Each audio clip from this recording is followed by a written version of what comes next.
Welcome to Girl Code Files. If you've ever had to be nice just to survive, this video is for you. Today we're diving into the minds of Regina George and Blair Waldorf. Two girls who get labeled toxic all the time. But maybe what we call toxic is just a mask for survival. They weren't always kind, but they were always magnetic. And a lot of girls fell in love with them not because they were good, but because they were unapologetic. I used to be the quiet girl. I thought shrinking made me safe. Until I met Regina. She wasn't just a character. She was my shadow. We don't just admire them. We study them. Because deep down, we wonder if their tactics could protect us too. Regina walks in, everyone goes silent. Blair walks in, everyone starts playing by her rules. No crown. Just armor. And behind that armor, one thing in common. Fear of being ignored. In Delhi, a girl stays quiet to stay safe. In New York, a girl speaks louder to be seen. But both are just trying to survive in a world that says, if you're not perfect, you're invisible.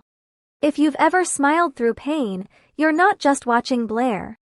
You are Blair. Regina wasn't just mean. She mastered visibility. Blair wasn't just smart. She was strategic, like a feminine Littlefinger from Game of Thrones. And we loved them. Not for their morals. For their freedom. Because most of us don't have it. But there's one thing no one says about Regina. And I'll tell you at the end of this video. Robert Greene, in The Laws of Human Nature, talks about the shadow self. Every person has a suppressed part, rage, desire, a silenced voice. And when you see it in someone else, you either hate them, or you fall in love. Regina and Blair are our shadows. They live what we only dare to imagine. Blair ruled with strategy. Regina ruled with fear. But behind both, neither of them felt safe. Their power was armor, not a crown. Armor for a girl who never felt secure. And now that you know that, here's what else becomes clear. They are the freedom we haven't reached yet. And maybe that's why something inside us trembles when we look at them. Not from fear. From recognition.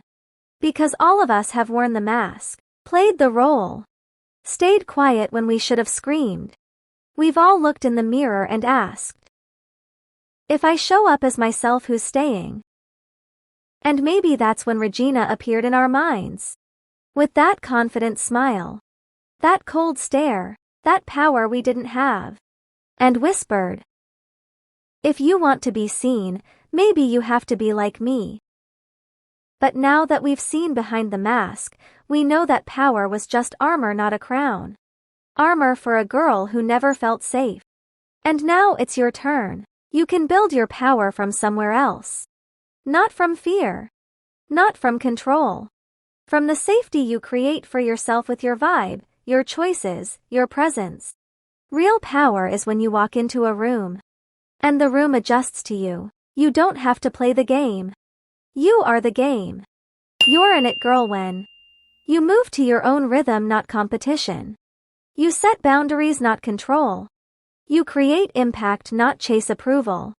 Regina and Blair were armored versions. You're the embodied one. They wore masks to survive. You show up to thrive. If someone ever says, you're too much, smile. Because you're not too much. You're not too little. You're just real.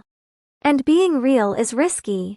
But only free girls take that risk. If this hits something in your chest, send this to the girl who's been silencing herself.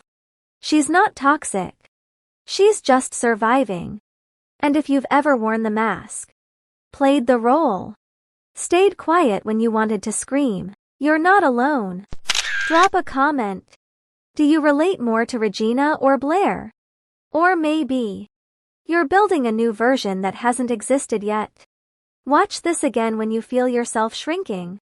It'll hit different. And if you want more stories that decode the mask instead of burning it, subscribe. Goodbye, queens. Until the next video. And until then, build the game yourself. With your voice. With your presence. With that moment you decide to stop hiding.